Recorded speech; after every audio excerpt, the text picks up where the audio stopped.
Oxenfree is a narrative-driven video game developed and published by Night School Studio, founded by ex-Telltale Games developers. If you're familiar with some of Telltale's narrative games, such as their take on The Walking Dead and the Batman series, you'll have a good understanding of the format for Oxenfree. Not that you'd need any prior knowledge of the mechanics of those games, as it pretty much drops you straight into its delightfully eerie and beautifully drawn setting. The main structure of the game is in the conversations that you have throughout, that begin even before the title screens have faded away. You pick up as Alex, a teenager, heading off to spend the weekend with a small group of friends on a tranquil island that happens to have no permanent residents, a perfect setting for the spooky goings-on that are to come. The pace of the game is also set early on, as these relatively detailed conversations often flow slowly on screen in front of you. For the most part, you can interrupt lengthy speeches with your own choices that will of course affect certain things there and then, and indeed later on in the game. This does help manage the pace, but more often than not, it pays to have patience and take in everything that's being said. The trade-off here is that you then have less time to choose your answer, and there is added tension in the fact that the game sometimes lets you miss responses, which in itself can have its own consequences.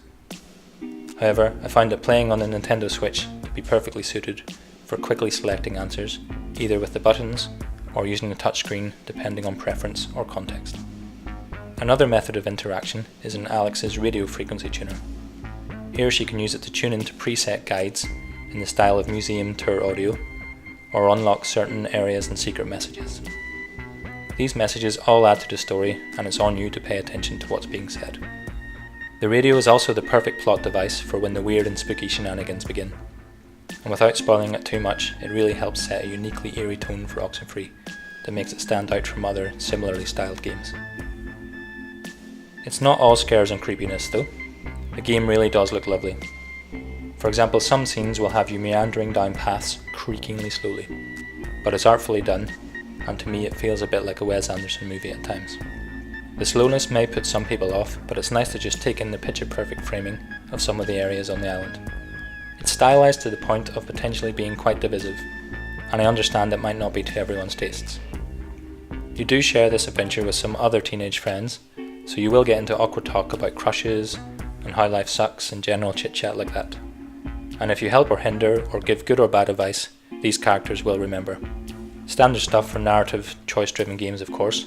However, I found that even though I made drastically different choices on a couple of playthroughs, the ending was not greatly affected, save for a character liking you less or more and minor things like that. I can say that there are at least one or two big changes that can be made to the final section though, so it may be worth jumping in for at least another walk around the island.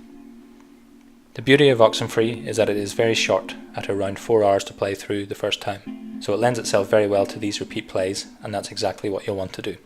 You'll discover new things every time, and the environments will change, even within the same playthrough, to add to that sense of unnerving that the game does so well. I'd say that if this type of game is not your thing, you still might get something out of Oxenfree. It's nice to look at and take in, and an altogether great Rico story.